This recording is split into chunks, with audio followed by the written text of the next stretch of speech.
and welcome to the House Salt live show. We are discussing Sunrise on the Reaping today by Suzanne Collins. My name is Marines. My channel's My Name is Marines, and I gave this 3 out of 5 stars. Hi, I'm Sam from Thoughts on Tomes. I gave it 4.25, but I could be convinced to bump it. I think the ways in which this lands in the rest of the series impacts the rating. Hi, I'm Connor. My channel is Connor O'Brien, but I'm Connor Booking It everywhere else.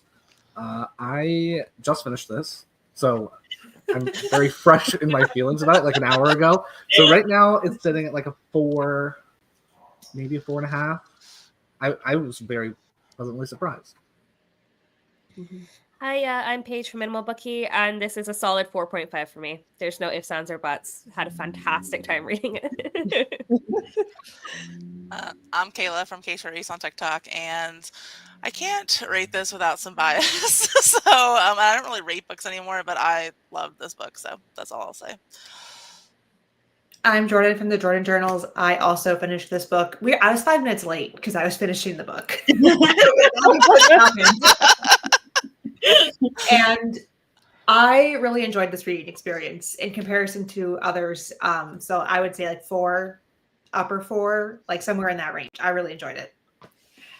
I knew it was going to be the not the series. I know, it's fine. It's fine. We'll convince you that you're wrong. So We're wrong. What's going to happen is that you will try, and I'll be like, actually, 2.5 stars. Tomato. Sorry. I got the quotes, I got the highlights, but I'll save that for my own review on my channel. Before we get started and we jump in, I wanted to take a moment. And we usually do this when we're reviewing like books in a series, just to catch everybody up on our like history with the series. So obviously we've all read The Hunger Games, but just like a quick overview of like when you read the original trilogy, your relationship to the original trilogy. Thank you. I have one hater. Me. And then obviously we read Ballad together, but you can just refresh the internet on what you thought about Ballad. Yeah. I don't remember how old I was when I feel like I read them between when like Mockingjay had maybe just come out or was about to come out when I started reading The Hunger Games, and my dad actually introduced them to me. And for those that don't know, as of right now, my dad is 85.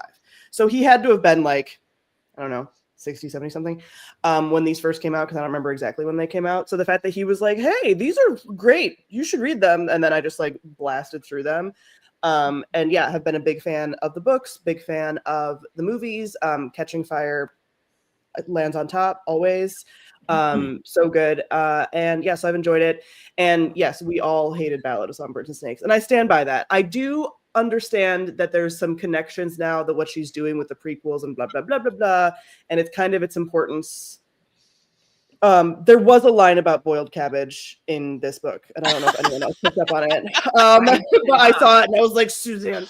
So yeah, but I don't love it, but I feel like she's recovered from that personally. So I picked up the books as they were coming out. So I read The Hunger Games right when it came out and just stuck with it as they were coming. And I just remember when Mockingjay came out, I felt betrayed and rated it accordingly. But I think I should go back and reread that one because it's probably better than when I was like 20, I don't know, young 20s, and I was like, I'm mad at this. But I read them as they came out. I actually just told the girls that I haven't seen the last 2 movies that were made, so I should probably do that at some point as well. But yeah, and I read the last prequel with everyone, and we did a live show on that. Yeah, I read the first trilogy. I was 16, I remember, because I remember I was sick the summer that Mockingjay came out, and I read all 3 of them back to back. Basically, I binged them. And I have a really strong memory of throwing my e-reader across the room when I read Catching Fire, and it got to the point where it said they were reaping from the same list of people. I remember throwing my e-reader across the room. And then I reread them in 2020 before Ballad of Songbirds and Snakes came out. I did like a whole podcast about it because I was low-key obsessed. And so I was coming into it hating Ballad, being very scared about what this one was going to be, but then being pleasantly surprised by what was delivered. I also read the books before the movies came out. So whenever 2011 maybe or so, I remember I was on vacation with my family for a weekend, and I was like, "Y'all, you can go to the beach. I'm staying here to read this." Like I couldn't stop reading. And I love the movies. Big fan. I also had like a whole Hunger Games era on TikTok where I talked about it. So like it's all just very fresh in my head and everything. And I'm actually planning a Hunger Games tattoo, so like if that tells you how much I love this series. I also hated Ballad when we read it in 2020. I recently reread it to prepare for Sunrise, and while I understand it a little better, I still fucking hate being in Snow's head. Like he's just awful. So the reading experience of Ballad is still not it for me. So yeah. That's my history there. Yeah, I read the books before the first movie came out, and I want to say I read the books because the movie was about to come out. So I would say probably like mid-college, 2020 or 2012 era is like probably when I read the 3 books. And then I saw the movies coming out. Ballad will always sit really poorly in my feels just because of it's like so heavily correlated with 2020 in general for me. So like even if I rewrite it now, I think I would still hate it. And the movie for Ballad, I like don't remember any of it. I feel like I have wiped that from I haven't seen that one either. like I would hope not, Connor. I would hope not. As you were all talking about it, I'm like, no one's mentioned the movie, and is that because we all forgot it? No, I watched I it. forgot it. I think. I just watched it recently, so I remember- can't say the same. I do feel like the movie, I don't like either experience of like Ballad the movie or Ballad the book, but Ballad the movie was Movie almost was like better. Twilight At least was you better were- yeah. than the movie. Yeah. Yes, it was like, it was correct. an improvement because you aren't in his fucking head. Yeah. And Yeah. the songs, like you need, like having the songs, I think from the movie helped with Yes. this book because I like knew what Songs. songs like that repeated. So yeah, because I can't There's a tell what lot. songs are supposed to sound like. Are you kidding me? Like, so yeah. Poem. It's just a poem. Also, the audiobooks for the songs, they just read the songs, and I'm just like, No, boo. They don't sing 'em? "Ugh, no, They're not like, allowed to sing them and- because then it ties. It's like I Oh, was yeah. thing about it recently. Yeah, there's a. I will say that like Ballad's audio is by Santana Fantina or whatever, the voice of like Hans from Frozen. Like he can sing, and yet no singing happened. I can confirm. In a singing heavy book. So awkward. Anyway, I can't remember. I have no memory of when I came to the Hunger Games and like why, how I found like absolutely zero memory. I just picked this up because I reread this recently, and it is like a first edition, and so like I It came out in probably like Wow. 2008, 2007. that's awesome. Yeah. yeah, When did that come out? yeah, 2008. Yeah. So I must have gotten it pretty soon after for that to be true, I guess. I don't know.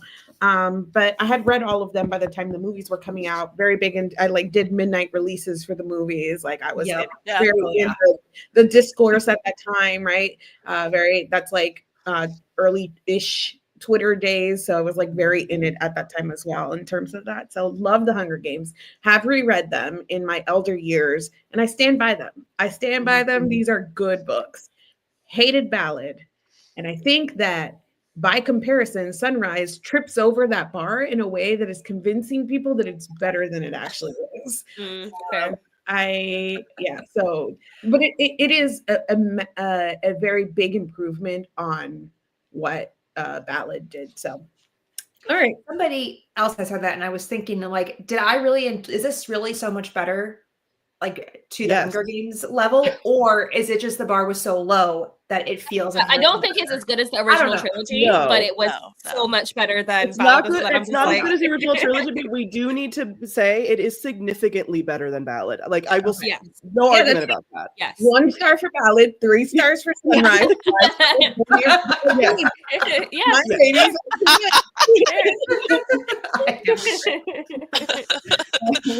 All right, so let's get into the discussion. And we talked about this before we went live about how I don't know, there's just so many angles that you could sort of attack this from. But we're going to start like just talking or overall plot, right? And plot will probably lead us to the ways that Ballad or Sunrise, connects to the original trilogy. I think there's just so much here in terms of like learning what Haymitch went through and what his games looked like that feels like the most significant thing sort of here.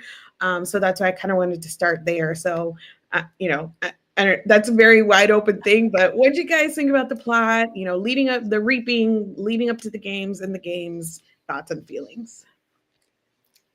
I mean, The the reaping reaping being like enraged me. him not being actually reaped was like the first like, oh no.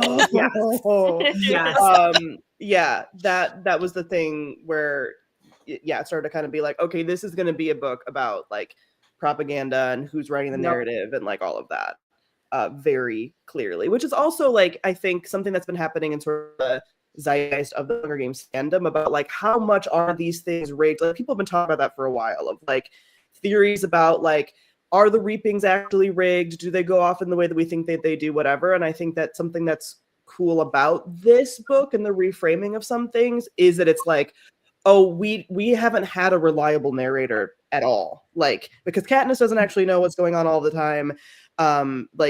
She's getting fed capital propaganda, all that. So it is kind of like things that we thought that we knew we don't actually know. And that's kind of like an interesting thing as far as like that and I know we'll get into this, but that the rebellion was happening for such a long time before, and how many times did this fail and how many times did they try? Which I think is really good for like the current political moment of like, Yes. Hey, it's not just one person that just makes it happen. And you don't just wait for this one person to come and save us. Like these things you have to keep trying at. So I think like the messaging of the moment also like worked for this. I agree. Yeah. Oh, sorry. Oh, go ahead. The reaping moment, there were like, I had so much kind of like low grade frustration at the very beginning, just because of there were too many sort of one-to-one comparisons to the beginning scenes of the Hunger Games. And I'm just like, you don't need this. And if you are going to do it, like when she did it well, when she subverted our expectations, it was like, yes, like he didn't actually get reaped. Like I did not see that coming. Like that was such subversion, where some of the scenes early on with Lenore Dove in the field and like having the also little, her being Covey as well. I was like, please, Covey, the younger sibling and like his dynamic with his younger sibling. There were so many things like that just felt a little too ham-fisted, especially when we meet Katniss. She is taking us through her routine. She's like, I'm gonna go hunt, and she goes into the woods, and we watch her hunt, and she's having this really natural conversation with Gale, leading up to the dread that you feel, building towards the reaping. Whereas this felt very like theatrical in a way that like it wasn't like we were kind of going about that naturally. And I don't know if that's just because we have the knowledge of the original trilogy, but because she set it up so one-to-one, that comparison just happens where we're like, okay, we're doing this again. And it just followed too naturally until we got to the moment of the reaping. And I was like, hell yeah. Okay. This is better. I think though, so go ahead. No, I was just going to say, I think for me, because I hadn't read the Hunger Games recently, like 2020 was the last time I read the original trilogy, I didn't notice the one-to-one of the beginning scenes. And so I fell hook, line, and sinker. They're crying when he gets selected and the brothers like in the background shouting. I was like, so I think that probably is an element of it too, is like how recent everyone has read the original trilogy versus are people going to be going back and then realizing what she had set up there. Like that's a good point that I didn't realize when I was reading it. To me, it just felt like a natural callback, like we're referencing a previous book. I didn't notice the exact beats of it. I thought it was done like on purpose because It is and Katniss are supposed to like, they compare them and they say they're the same person so many times throughout the original trilogy that like they have the same background and ended up very differently because she was just in a better time slot for trying to kickstart things. So I thought that was done on purpose. It is 100% on purpose. She wants you to draw those comparisons, but I think that this book makes it weaker for those comparisons in a way that you're like, okay, what are we doing? Especially because again, like that first conversation with Gale in the woods where he's like, we could run away together. Oh my God. So such good like world building and character building in a really sort of subtle way. And to have Lenore Dove like kind of mirror that, but in a more ham-fisted way, it just didn't stack up as well for the comparison. And so I think it would have been better to not do the comparison. You can't compare it to the original Hunger Games because that is its own thing. It is amazing. It is sort of like reached like a cultural pinnacle that you can't really do. So I just thought that was like not great until she started subverting our expectations, and then I was like, okay, this is what I want. Yeah. It We'll almost get feels to- like two sides of the same coin. Like if we're exploring similar people or the same person and how like hitting different experiences throughout their life change the overall story. Mhm. Yeah. Yeah, I mean, they're supposed to be mirrors for each other, but like it's I will say, so my 4.25 is because I do think there was a few things. One, and we'll get to some of this, but Lenore Dove specifically, I think is a weak point. Hated I know her. he's a lover boy. I know that he's upset, but like it's like we couldn't decide. Like she was the connection to Lucy Gray, which all of us were kind of like about anyway. Yeah. The Lucy Gray stuff has been, I've settled more about on that over the years, but it's still not my favorite. And then so like her connection to that felt a little bit grating sometimes, and just the fact that we don't really get, because we don't see her like a fully fleshed out character in the same way that we eventually do with like the Gale and everybody else. So I do think the Lenore Dove like callback points were actually not as impactful, at least for me. I know a lot of people were like sobbing over their relationship, but I was like, I've barely seen this relationship. I don't know. And the other thing that I noticed as far as like the writing and like the there was a certain clunkiness to it. Almost felt like not really sure how to frame this book, because there were points where she was telling us stuff about the Hunger Games or like Avoxes or what certain people very like blunt way, that I was like, hey, are we supposed to know this or not? Like, because I think she was writing it like, hey, you can pick this up in whatever order because people might read these out of publication order, but also it's kind of like that felt a little bit like stunted because we were being told stuff that like we already kind of have the context for, in a way that didn't feel like, oh, I'm writing for a younger audience, therefore I'm having to remind you. It just felt like I noticed a little bit of like the clunkiness with it, not really quite knowing where it was sort of sitting in people's reading experience. And like talking about Lenore Dove, like I think that was one of the sticking points for me really early on, was believing that like the relationship, they're young. So I'm like, you are so in love with this girly, but she can't be the reason you're trying to get out of the Hunger Games. You barely talk about your younger brother and your mother. They're like so far in the back of your brain about why you're trying to survive. And I think that was the hard part for me early on, trying to connect with it. And why I think once he got to the games and we got to see like that element of how things were, that's when I was really hooked into it, versus the beginning where I was like, I can't believe you're making me like believe that he's seeing her cry in the rain on a hill. And like that is supposed to make me cry. I was like, no, it was the brother actually. Yeah, the other connections. I also think there's something to be said for how we like hated ballads so much, and like the Covey is all a part of that. So I feel like anything Covey related in this book was going to be like eye-rolly to us a little bit, only because of our experience. And I definitely agree with that. But I will say like about like them being in love, so in love or whatever, I feel like they're very forced to grow up really quick in this world. So I feel like part of that is okay to me, like more acceptable if I think about it like that. But I do agree that it was kind of like a lot at times.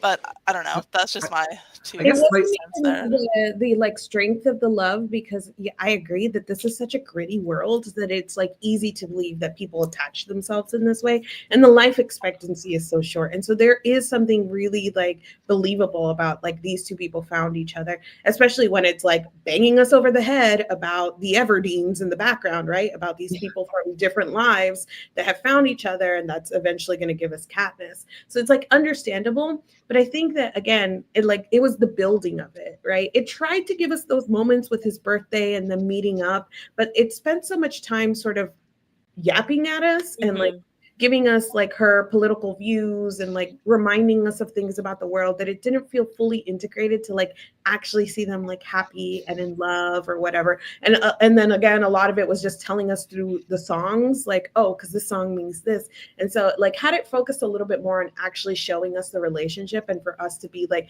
to have that moment that we have when it's Prim who's called, because even though we just known her for a chapter and we barely talked to Prim, Suzanne did such a good job of showing us who Prim was to Katniss that at that moment you can't help but go like, oh my God, not Prim. But we didn't necessarily have that with Lenore and Haymitch, to me at least. It just kind of felt like it told me about approximately 1,000 times that they were madly in love. And I was like, cool.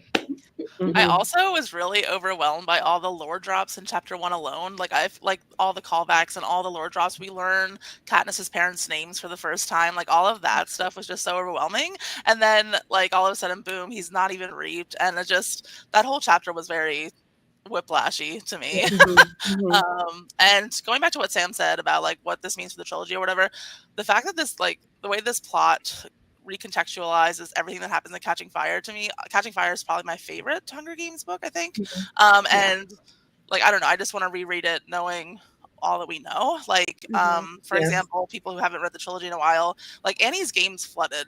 So knowing what we know about, you know, what happens in Sunrise, like they probably attempted this multiple times. And I just want to reread the trilogy with like new eyes, so to speak. I think that's really fascinating. It puts into perspective like Annie, it puts into perspective Johanna. Like it's kind of like all of these people that like, you know, probably were attempted Mockingjays in the past because we just didn't see it. Someone also, I saw a video recently today that was like, hey, we never saw Thresh. And where he was gone. We never see his death like in the original Hunger Games, blah, blah, blah. Was he doing something? Because 11 was rising up and we just didn't really know. So it's like all of these pieces that just create, like, I think, you know, people are saying like, oh, well, this feels so much better and we're giving it more credit because of our comparison to Ballad. And I think that some of that is true, but also the ways in which it connects to other things that we do love, like Catching Fire, is like, I think that also does it. Like these books exist within, they're connected to each other. They exist within a framework with each other. They're going to influence each other in the ways in which they like tie together. They are not standalone things. So yeah, I think that like the ways in which like, you know, Ballad was almost like connected to the Hunger Games original, and this was connected to Catching Fire, and she does another one. It's probably going to be pretty connected to Mockingjay themes. So it's going to like the ways in which she's weaving these kind of things together, even though again, I haven't loved what she did with Ballad, is still like a cool concept in the way that she's like reframing some of these things. Yeah, people sorry, go ahead. Sorry. No, you go.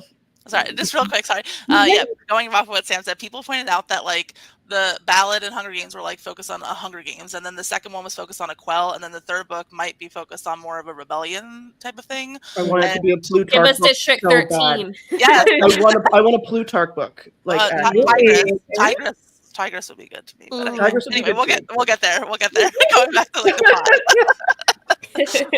I think that there were some connections that worked better than others for me. Honestly, the macro connections, like you're talking about, like one of the things that I love about the original trilogy is that we're so limited in Katniss's POV, and like it's a whole thing where she's like constantly like, people like me, and we're like, yeah, girl, like catch up, like.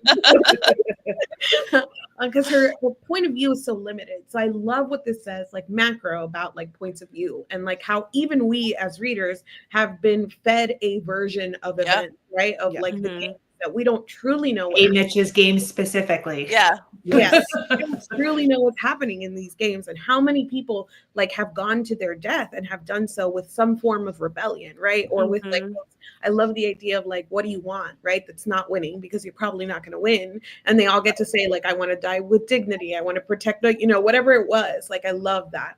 The connections that were less good to me were line level. There were so many line level things that I was like, Suzanne, if you don't that's how I felt about the Katniss line.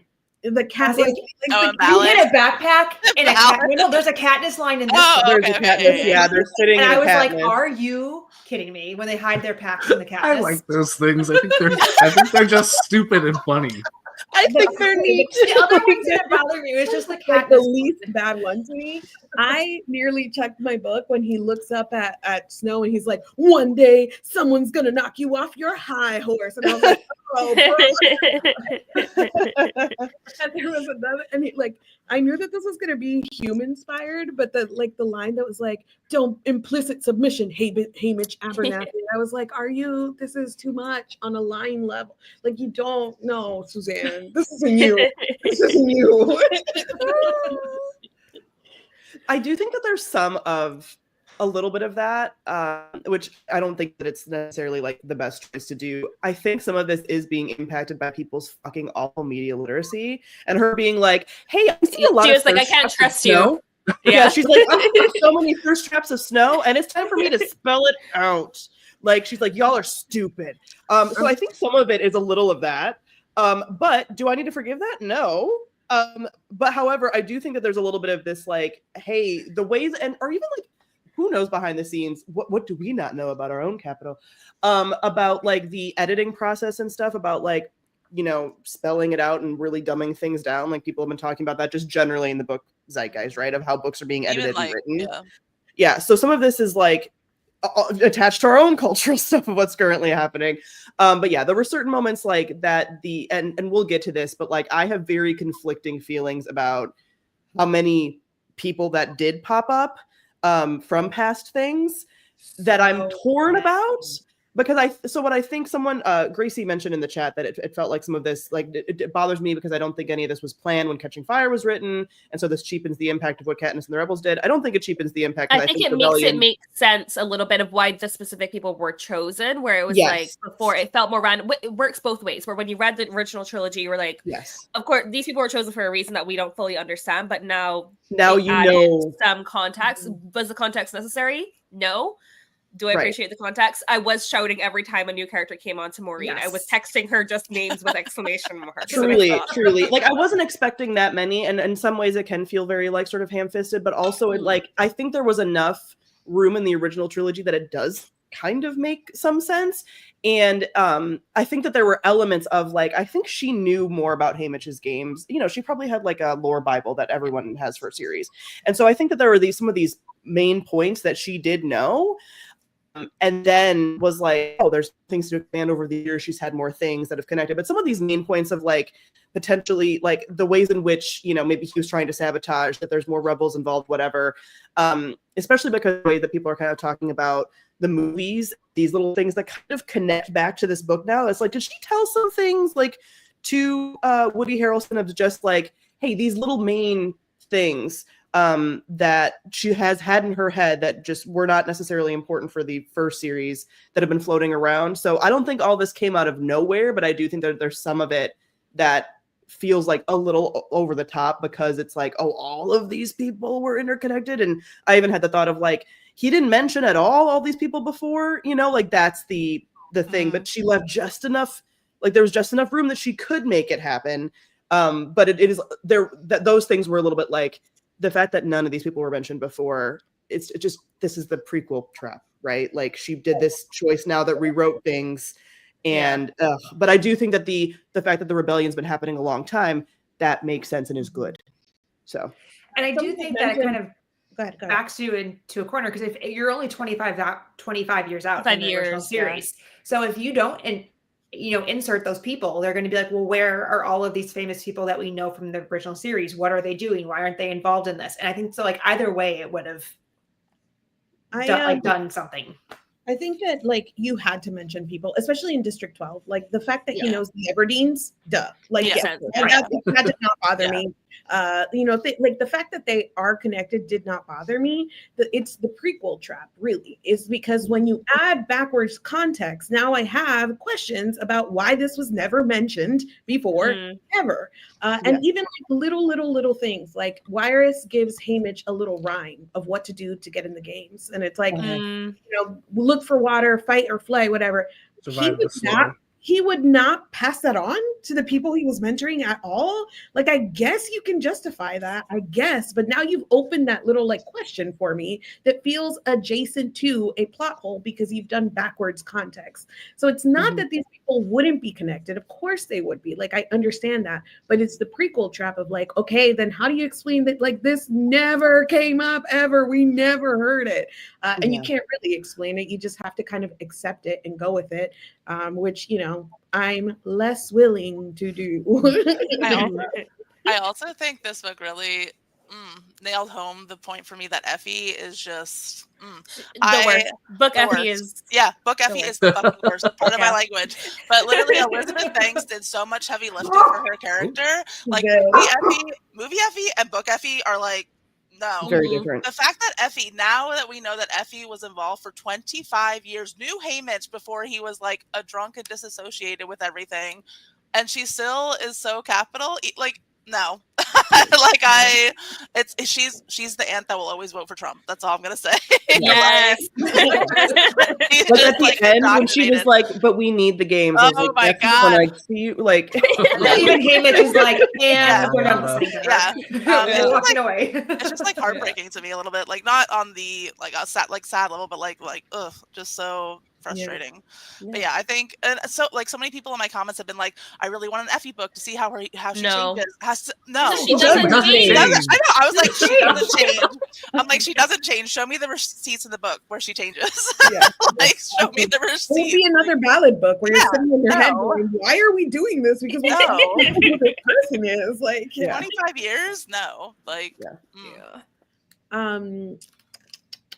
Crap, I wanted to say, sorry, if anybody has anything else, I was gonna like thoughts. Do we want to talk about the other characters of the oh yeah.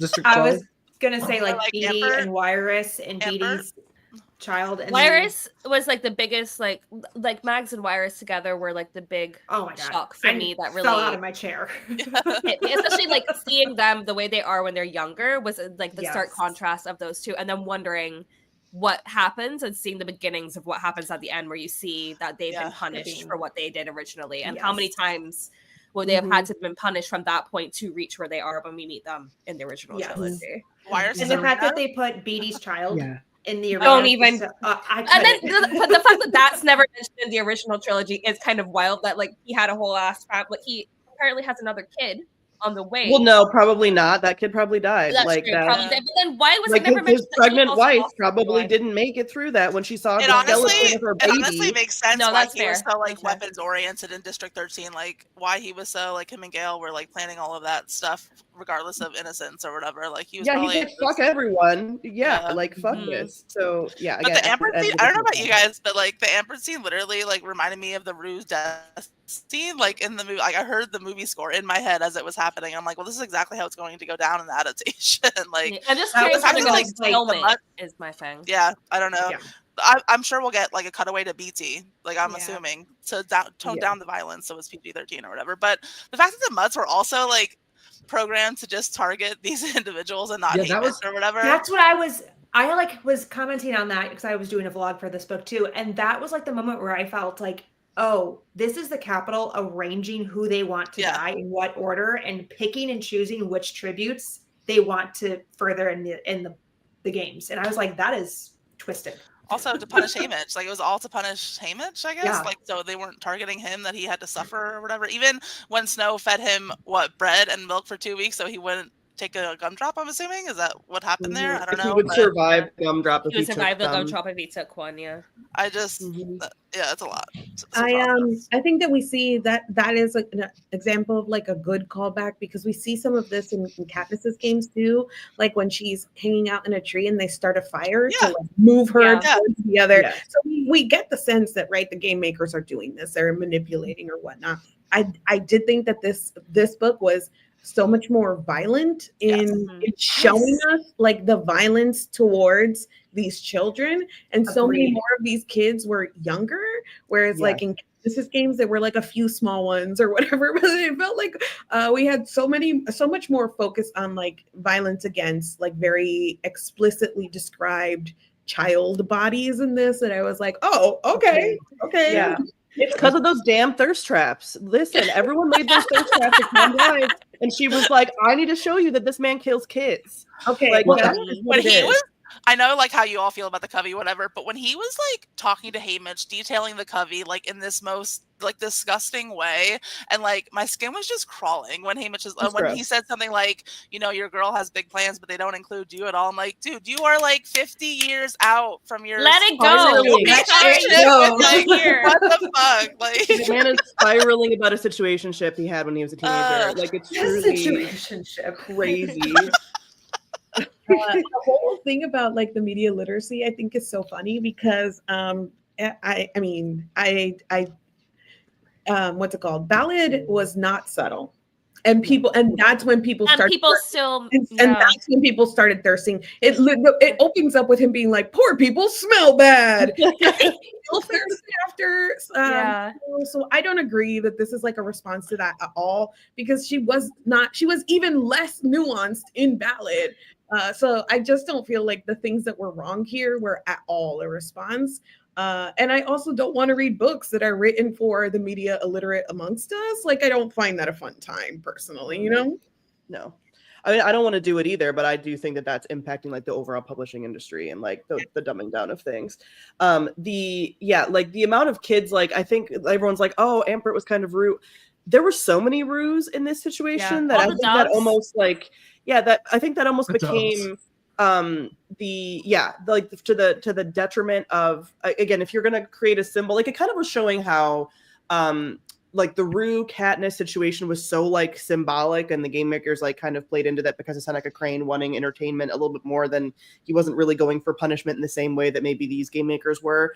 And so like you almost had so many that there becomes a desensitization. It's kind of like, okay, you see all these kids die, and so they're kind of like whatever, where it was like this one like and she was so like paid attention to in the narrative or whatever, versus like it did get to be like, okay, well, like 4 littles have died like on screen.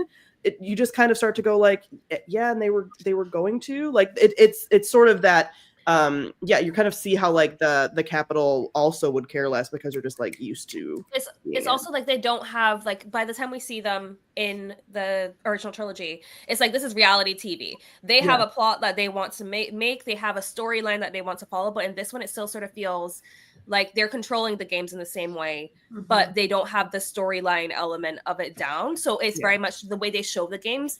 None of those characters would have that same impact. Like their deaths wouldn't have the same impact. The way they showed Ampert Seth as just being like, oh, this randomly happened one day and the Haymitch wasn't there. I think you see that stark contrast versus Rue.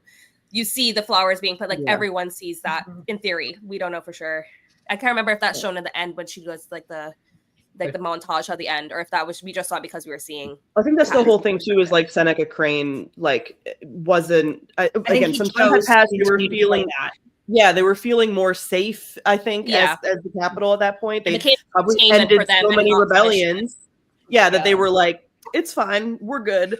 That's why he got punished at the end. But like, I think he was more of an entertainment game maker than like a punishment game maker. Yeah, it gets more luxurious too by that point. Like we still see them transported in vans and in the back of like trains, and they're handcuffed, and like they're not in the luxurious like let's pamper you for the week leading up to it, and the way we see for like Katniss's games. I think that's there yet. I think that what this book does well is that it is a midpoint between what we see in Ballad and also what we see in the Hunger Games. Like you've seen the progression of how crude they were treated before, but then as Paige and Jordan were talking about, they also haven't gotten the tributes to the point where they can like let them be completely hands off.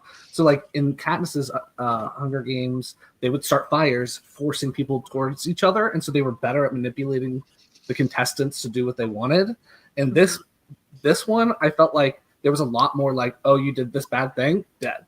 And so like it was like a more like the Capitol was killing the kids directly versus getting them put into positions to be killed.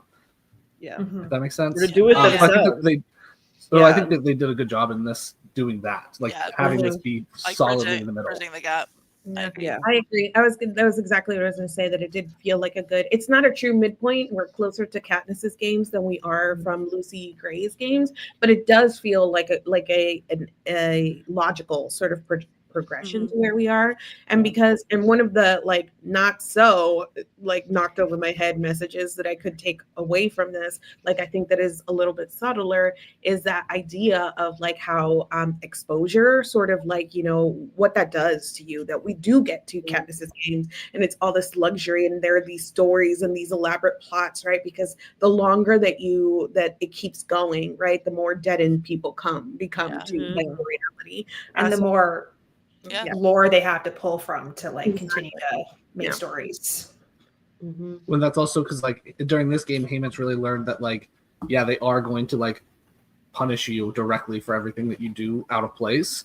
So and that's why like Katniss in her games, when they actually start coaching her, she's like, okay, what do they want me to do? Like, how do I need to act so that I don't get more punished than the other contestants. Yeah. So, Yeah, and that's why he tells her at that point, like, you're never getting you're off an this actress. ride. Yeah. You're in it. Like, this does not end. Like, all of the victors are kind of like telling her this doesn't end. Like, so. Yeah. You also see that like progression, the bridging the gap thing with Lulu. It was probably the first time they tried to attempt hijacking, I think. Yes. So I think that's what's going on. So I thought that was really not fascinating, obviously, but like a really cool kind of bridge. The there. moment with to that point about like being sort of midway in their journey, the moment with the carriages, I thought was one of the ones was more well done, because again, it shows you that this is not a polished games yet. But also, it subverted my expectations, because at that point, I'm like, Luella, like, protect her at all costs, but also, how's she gonna die? We know she's gonna die, right? So how is she gonna die? And so to kill her pre-games, my jaw was like on the floor. No. Yes. So I felt like, again, that was a more subverted, understated sort of connection to the future, but that felt better driven by plot than just like these clunky lines that she was telling me. I really, really enjoyed. I really, really did. To see Luella come back in the games, that was so I was shocked when she died. I'm like, how are they going? There's no way they're going to allow the games to proceed without 4 tributes from 12. So what are they going to do? And then she arrives back, and I was like, they brought her back from the dead? There's no way. So like that was another thing that, like, I don't know. Yeah, like all of the things that they do that we don't even know that they potentially had the ability to do. Again, like you said, early stage hijacking, like the ways in which like they've perfected some of these things. Like, just I also think there's something to be said for how quickly I got attached to all 4 from District 12. Like Wyatt, when he died in the bloodbath, I was like, what the hell? Like Hamish was like, I was like, good. I was like, I don't need any more connection to this one. No, but no, like, and when he called Luella sweetheart, I was like, is that why he called Katniss sweetheart? Because she had a braid, and lo and behold, an epilogue. I'm gonna get to the epilogue in a second. But yeah, like but Maisley is probably one of my favorite. Love her. I love her. Yeah, and the fact that they didn't break their alliance, I was like, of course, they didn't break their alliance before she died. I was like, and of course, she continued to eat with silverware throughout the game. Like, I'm not gonna chew with my fingers. I'm a human. She like, I'm a lady. Me of what's that girl on TikTok that's being mean to people right now? Suzanne. She's like, the one that like is reading down all the Republican makeup. Yeah, that's who I pictured the entire time. But yes, just like reading people to filth for not dressing well. I loved her versus Drusilla, but I did not like Drusilla as a character. I'm in this like place where I understand cartoonish villains so much because we have so many of them IRL, but I still feel like resistance against them in writing. Like when I come across them in a book, and Drusilla's thing was so over the top that I was just kind of a little like, oh, okay. Like Suzanne has been really careful about showing us like shades of everybody in the Capitol, right? And even with the prep team this time, with Katniss's prep team, like there was a whole sense of like, these people are ridiculous and awful, and also they are people. Like they are kind of trapped in this whole propaganda machine with us, whereas Drusilla just felt really, really sort of outside of that and cartoonish. But every time what's her face like read her for filth, I was like, yes, girl. When they got into like a SmackDown brawl, like I was on the train. Yeah. All right.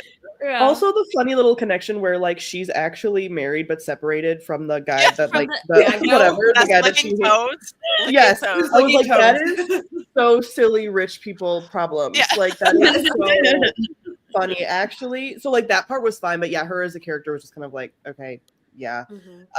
Which then almost weirdly makes you appreciate Effie more, and then you're like, no, Effie's also a problem. But like Effie is at least not treating them, like just like caged animals. But yeah, so it's just showing those different, again, facets of how different people in the Capitol kind of like respond to them. And Drusilla was also older, so it was also kind of like she was still thinking with the like, we used to put these people in cages. I was just about to say that. Well. Yeah, because they mentioned that they were married for 30 years, so that would put her like very close to that. Early like on, an she's like, old we used to bigot. bring Like, you in she's just- cattle Yeah. carts. Yeah, she's an old bigot. Like, you know those people in real life that are like, why are you Yeah. still saying slurs? Like, we haven't said that word in like 25 years. But like, she's like that person. So there was these like, Also, kind of when she like connections to that. implied that like the Capitol would like use Maisily, she's like, I hope you find out like what happens to people like you. I'm like, what the hell is that? Like, Gross. Gracie had asked, like, don't understand how the games are not published after 50 years. And I think that this is part of that explanation about like the way that things can be slow to change, even like this, because I don't know, to me, the games and the understanding of the games is like entertainment first. Took a while to get there because for so long, this was just punishment. This was straight murder under like a thin, like, sort of, a thin whatever Veneer. yes, a thin veneer of like being like, oh, what it's like the games, but it really is punishment. And so the fact that it took so long for them to be like, but also like it's entertainment, like that does not bother me at all. They like it shows like they used to bring them in on cattle carts, now they bring them in on a train, and then instead of like flying them around everywhere, it's like, okay, you get in this like cheap van. The chariots are like falling apart and breaking, and the horses aren't trained properly. Like they slowly integrated, like making it seem like they treated them better. Well, to they figured out how allow it they to be more could palatable. Yeah, They they figured out how they mentioned could use them for more like, and I'm sure there's a lucrative capital, like all the sponsorship stuff, money, like the money making from that.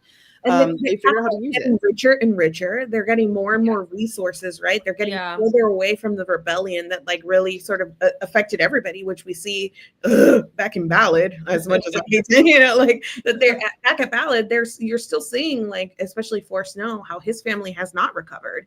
And there is like more scarcity in the capital, even though they're trying to present this veneer. So at the like longer and longer you spend, the richer they're getting off of the districts, and the more that they're sort of leaning into like the entertainment aspect of it. So again, this felt like a really natural point to me in terms of where we would be, whatever 20 years before.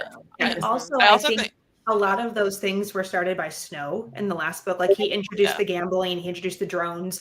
So for him to gain power to become President Snow, like obviously he had to go whatever his escalation was to president. And so that would make sense that those things would take time to grow as he becomes more influential and make those choices. I also, when it's like for technology purposes, like the development of technology is normally exponential. So like it gets better quickly over time. So in 25 years, it could be a lot better than the last 50. You know what I mean? So I get why it was the way it was.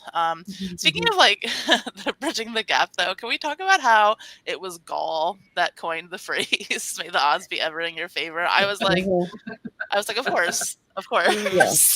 Yeah. Like, of course. Yes. Gross. Or even the callback to being able to sort of like program the mutts, because that was all ballad stuff, like where they were like the scent with the snakes and stuff, and they can program it to certain people. So like they started that back then, and again, perfecting it to where it is by the time we get to this one, where it's like, and now we're targeting certain people that are just for that. So yeah, it was interesting again to see all of that like evolution, like how they originally had like you could in the game see who each district was, but based on colors. Where by the time you get to Katniss's games, it's like everyone has a uniform and no one stands out by district, because then some of that could have been like, hey, we actually don't want the districts to have alliances in the games, like that's not a good thing that we really want, like maybe a little bit, but like not these huge alliances that are keeping everyone safer for longer, and not visualized like that. Like those big newcomer alliances. They also, that's another thing that they improved, like they did way more storytelling in Katniss's games as it got so like they became celebrities before, and in this one they weren't celebrities yet, like they hadn't gotten to that point where people would like memorize your name and like all these things. This was kind of they had a bit of a story, like they had a little bit of a thing that they would try to do, but it wasn't the full like, okay, we're casting you in different roles like a reality TV show, like Mary said.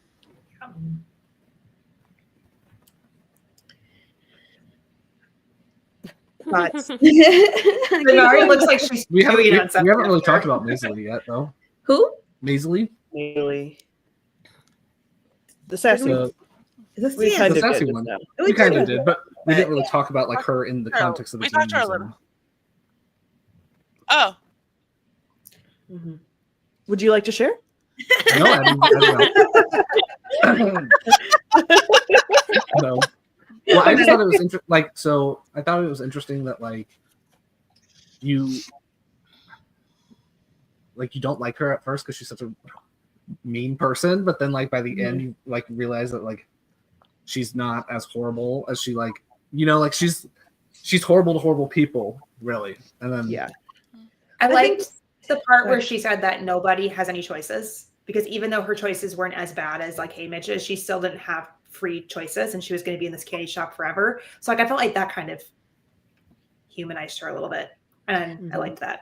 I think that we've also been like from the original trilogy been getting this like sort of commentary about the scene versus like the more well-off people in District 12, because you had Katniss and Peeta, and you have this whole story about Katniss's mom leaving the merchant class or whatnot. And so this was also another way to be like, you know, you're at first you're like, the merchant class. But I think the thing that like Suzanne is probably really saying is that at the end of the day, they're all oppressed, right? And they're all like suffering at the hands of the Capitol. And so like in, I don't know, there's something sort of like a message there, especially it reminds me, if we're talking about like the current political moment, right, about the people who don't realize they're like one medical emergency more stay away from poverty than there will ever be close to being a billionaire. Like that's the kind of people that this is talking to, is that like you're one name poll away from being in the Hunger Games, right? So it's very easy for her to be mean girl back when she's being well fed in, you know, District 12, but comparatively when you put her in the Capitol, she is still a district person and she still dies in the games, you know.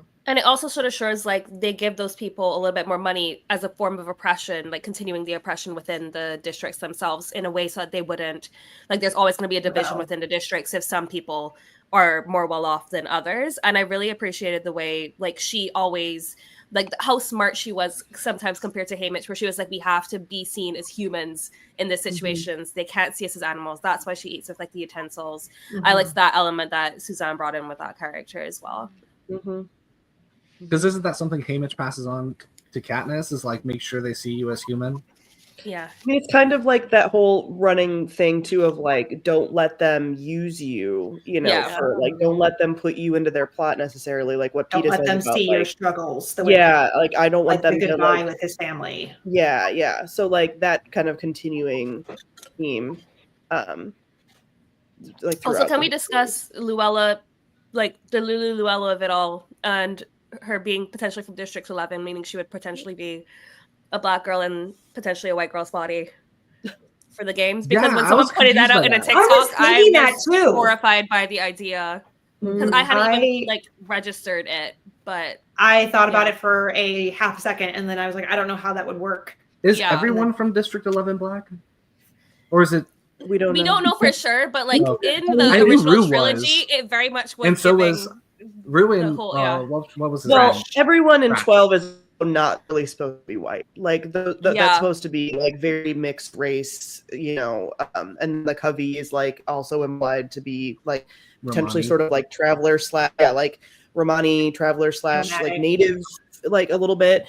So yeah, there's like some mix where it's like, and then how they casted the movies didn't necessarily transfer. But someone was talking about, I saw someone mentioning like when Lulu starts singing that song from 11, someone was like, what if that was actually like a slave, like a slave revival sort of song? So they were like, why the fuck didn't you tell us that was one of our people? And like the importance it was a song that they sing when they harvest. Yeah. It's a field song. So it's like that same, like you're making those same. Could very well be a slave song, right? Like historical, those connections, kind of things, and like how.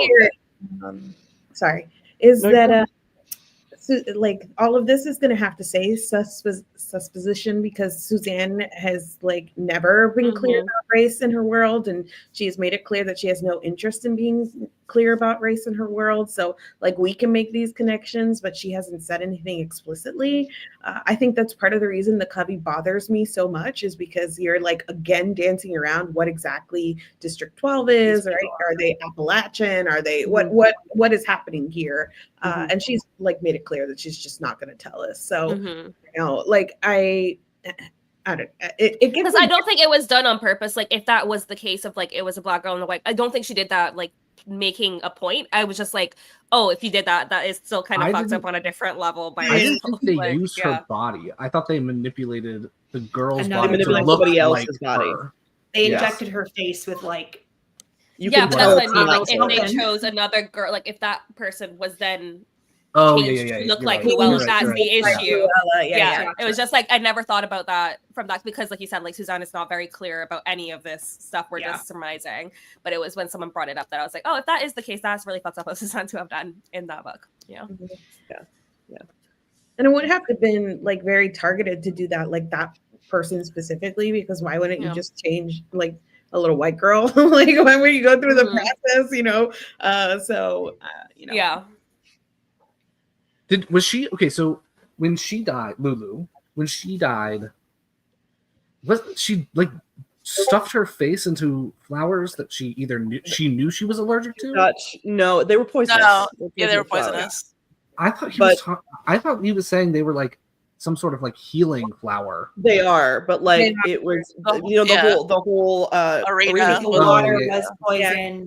Yes, everything that looks like it could be like has a thing outside that is helpful, like an apple is poison inside. So these healing flowers were actually poisonous flowers. I think that's what threw me off because the flower, like all the other flowers, did exactly what they were supposed to do.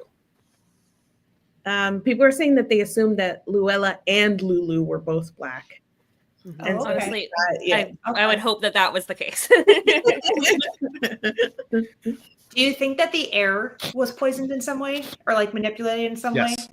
They definitely did something in the beginning when they came out of those tubes. Maybe like it was like And it's the sort of little like bunnies Wizard did of Oz, something- like in Catching poppies. Fire wasn't one of the sections kind of like that anyway, where they had the gas that was only in that. So it could have been like that, where they just released gas in a specific section. Yeah.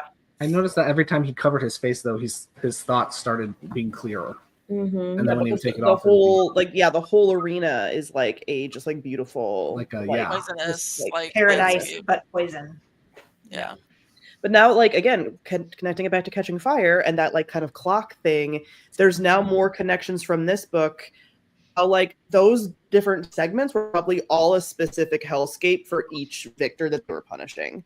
Like some of the wire, like someone was pointing out the chittering that like Katniss can hear in Catching Fire might have been those fucking squirrels, but it would be for like terrorizing Beetee, and like some of those things. So like these very specific, like, hey, we are planning things. Like the Catching Fire arena is kind of again an evolution of these like targeted attacks in the same way. Like here, this time it was just mutts. Now like each section is kind of something that could specifically terrorize someone that we've been terrorizing for years as a victor. One last thing on Lulu, though. She was constantly trying to kill herself. So that's why I thought she was allergic to those flowers. Because she was like, hey, my work is done. Trying to kill herself. She was hanging out with a snake for a while and like loved it. She was trying to eat all the poisonous mushrooms on purpose. She kept trying to like get herself killed by like. Maybe there was a part of her that like realized that she had been tampered with, and she was. Oh, she knew. For sure. Oh, for sure. Okay, I was like, I didn't think about that while reading the book. I think she knew for sure because we was even trying to had kill a moment herself. where somebody asks her, like, "Little girl, what's your name?" and she's trying to answer, and she gets like buzz. So there were like a few She moments. screams murderers repeatedly. So you can tell that she is aware. I had not thought about like all her attempts actually being. She tries to get herself killed all the time. Yeah. Okay. And they're always like, catching her. Oh no! Don't do that! Don't eat that! And she like. I just thinking assumed that that she was her. like her brain was gone and she just was kind of like doing whatever. Like that's what I assumed. That's what I assumed too. She was just like moseying around through the arena, not paying attention to anything. No, I think she was smart. Better. She's like, "Oh, everything's poison. Say less." Yeah. that makes a lot of sense. I think that makes it does. Cool. I actually thought that he was going to honor, like, you know how they like went through the thing and they were like, oh, like I want to stand up, or like I want to like whatever. I thought he was gonna like once he like started becoming like the harbinger of death. Like he would like meet someone and then they would die, and so I thought he was gonna like try to like make sure all of their deaths were like at least what they wanted. But it didn't happen that way. Like I thought he was gonna kill the little boy that was eaten by the squirrels. I thought he was gonna be like, I can't save him, and stab him and kill him quick, but he didn't do it. couldn't He get to stood him. back, and I guess Squirrels. it's like it's the same. I guess I thought he was going to do that, but that's not in his nature because he just like he steps back and like he like doesn't mentions attack he the can't game makers when see. they show up, Yeah. and that was like a big problem. And he Oh my like God. always like he pulls back is his initial reaction and doesn't do anything. What were the point of the game makers in the? Yeah, how Yeah, that was a stupid were weird they? bit. bit. How The- stupid I were hated they? that bit. I think it's they just, were being punished for like they were down in the like berm thing or whatever. So it was a punishment to the game makers that were in For letting like, where the Haymitch bombing, like letting the bomb happen. I'm assuming. I it's also think it just shows how the Capitol's just not with it as much as they put on. Like I think it like that adds to it too. I think it was intentional because it's like the game makers are seeing what's happening and that their tributes running that way, and they send out some young like people that probably fucked up, like and knew that the tributes would probably kill them, like, and then they could kill the tributes in retribution. Like, I just think that all of that was probably planned. I mean, I think a big part of what this is like, I guess, trying to say, I thought a lot about what the heck Suzanne wanted to tell us with this thing, especially because if I hear Suzanne only writes when she has something to say one more time, I hope whoever started collecting royalties. So I thought about like what was going on here. And obviously she's like beating us over the head with Hume and this idea of like implicit submission, right? But there is a way that I think she at least tries to challenge that in terms of showing us that there are no good options and that like you can rebel. Like, what does it say about Haymitch? Like, yeah, sure, he rebelled, right? His entire family died, and then he spent the next 20 something years drunk. So what, like, the message there is like, yay, rebel, but also good luck. Like, I think it was just gonna. I thought, and I felt like it was more like they're gonna keep like to make change. You have to be willing to like fail over and over and over again. And it sounds like Beatty failed because he had already tried to sabotage something, and then he got punished by his son being thrown into the games.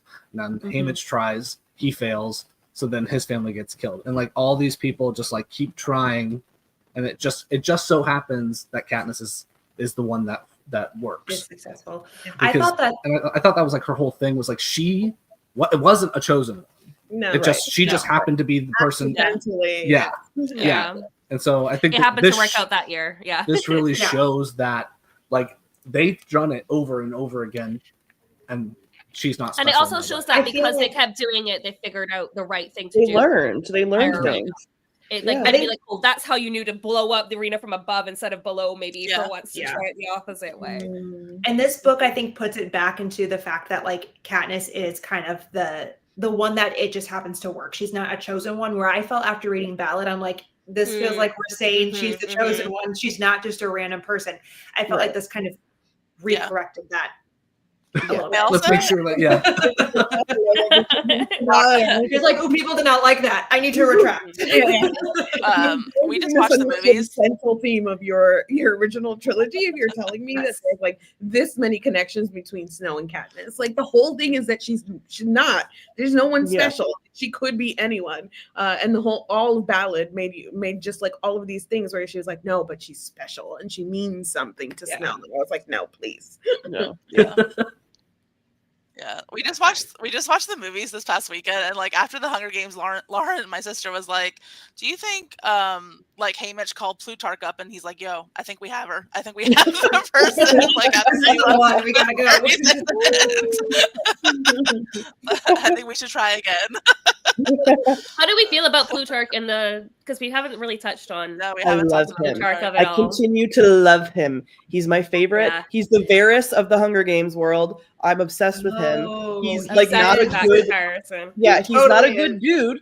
Not a good dude, but Not a good like dude. you know, Not a good dude. positioned to do some shit, and also like he's very heavily helped by the fact that I love Philip Seymour Hoffman, R.I.P. Yeah. So in the movies he's just fantastic. But yeah, like I think him being actually a major foil for Snow. Like people are like, oh, how didn't Snow kill him? Because other people are smart too.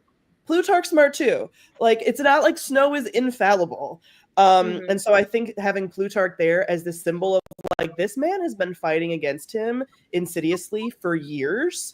I like his character a lot from like which is why I'm hoping if she makes another prequel, it better fucking be Plutarch, because there's so much interesting stuff around like the rebellion stuff and how he would have been so heavily involved the whole time instead of like other, because people are like, oh, what about like Annie's games or whatever, which I think having another games would just be not some of the same. We'd have another failed like game, and so like whatever, where if you had something like Plutarch, you would have like, oh, over the years how he's been involved the whole time with all these tributes coming in and out.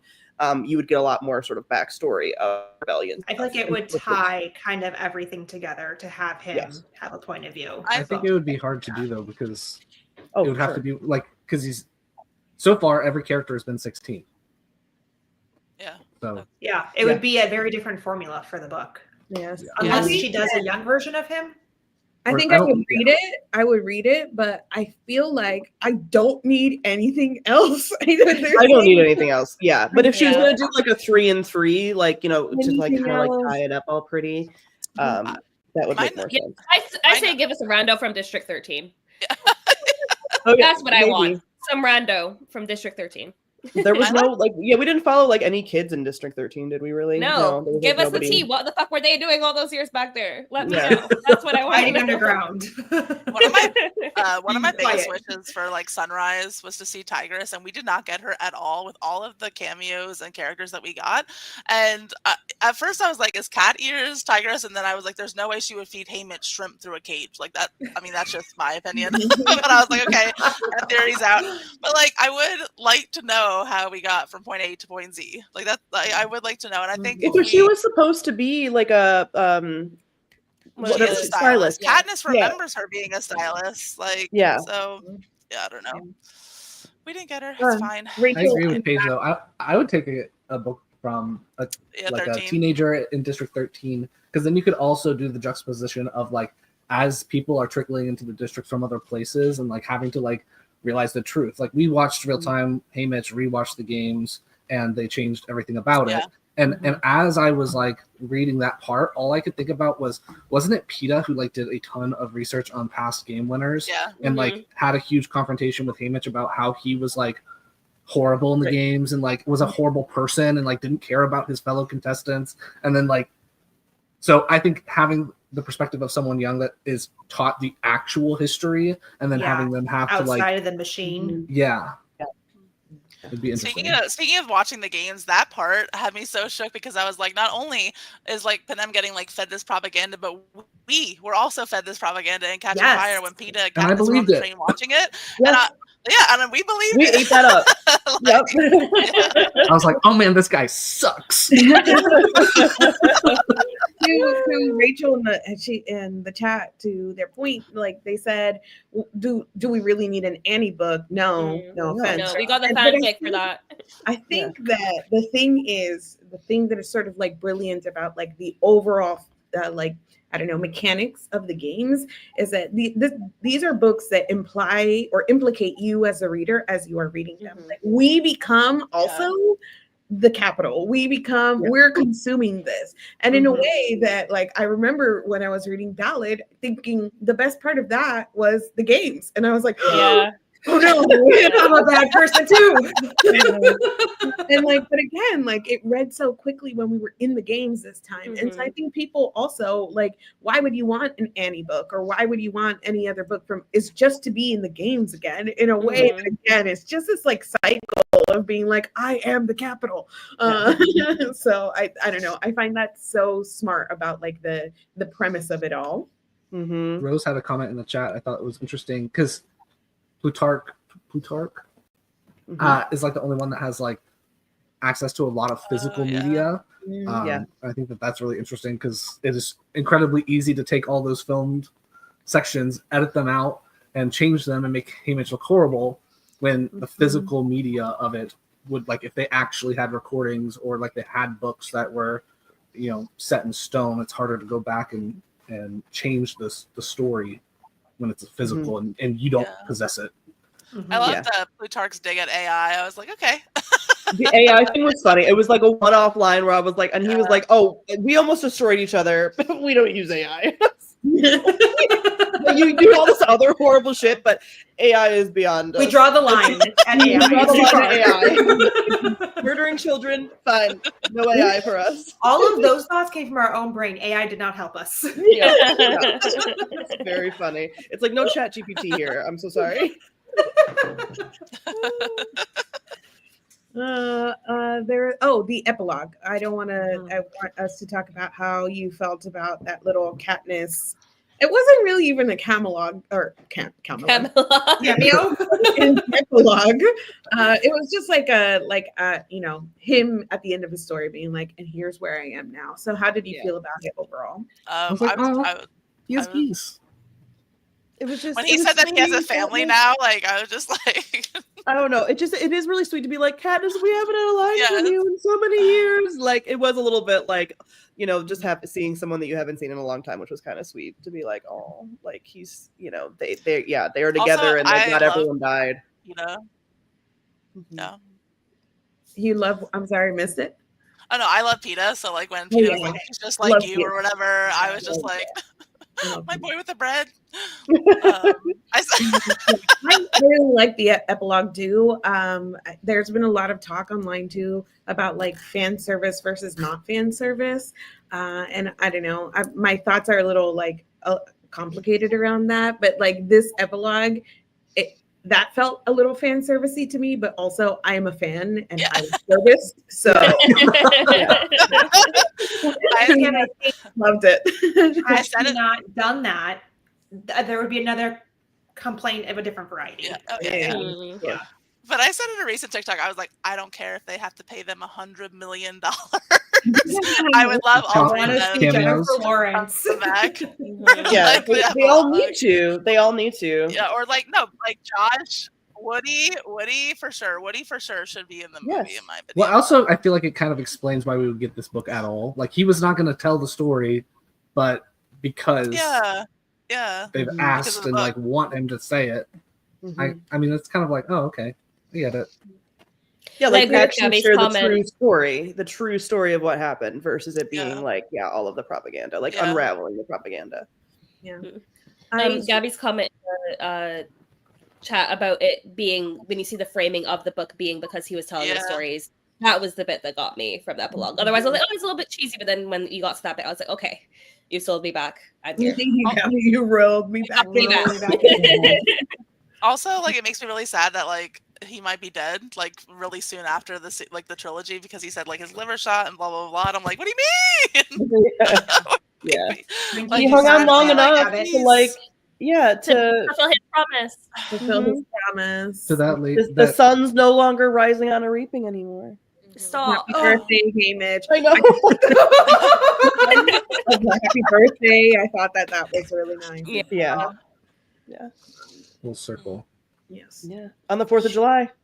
That's reaping day. Yes. That was another one where sense. like, did we know this? Yeah. Or did we not know this? Yeah. He's a Cancer. Of course he is. I feel like we might have known that at some point, or maybe that was like just some lore that was dropped along. The 4th of July thing, we've known that for a while, but I don't think we knew that it was his birthday. Oh, his birthday! I don't think we knew it was his birthday. No, we didn't know it was his birthday. We also it's Beatty that is in the games on the day he's born, right? Yeah, it was Beatty's games the day he was born. Reaped the day, that Hamish was born. Oh, that's interesting. I didn't catch that. Oh yeah. I keep having thoughts and then they keep like flittering away. Maybe it's because I just binged this in a few hours. Crap, I wanted to ask you something, but I guess we're nearing the end. Epilogue, Katniss. At least they didn't call her Swamp Potato in this one. Huh? Yeah, no swamp potato. No, they did have a Swamp Potato line in this. Oh no, they did say Katniss. They said Katniss, not Swamp Potato. Yeah. Cool. Any final thoughts? Anything else you want to add? Any hopes and dreams about the movie besides $100 million for? I think the movie's gonna slap. I think the movie's gonna slap. Yeah.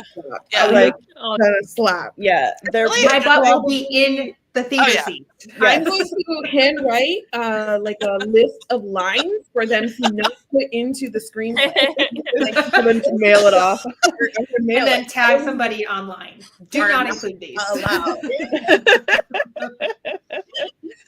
And I stand by my rating. This is a 3-star book.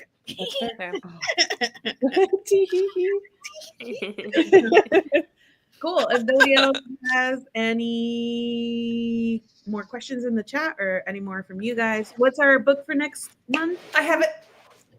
Okay, I'm glad someone knows. Jordan has it. Jordan's been doing little Jordan- graphics. She's been Jordan so is good. ready. And all of us will be here, even Kayla. Oh, really? Yes. I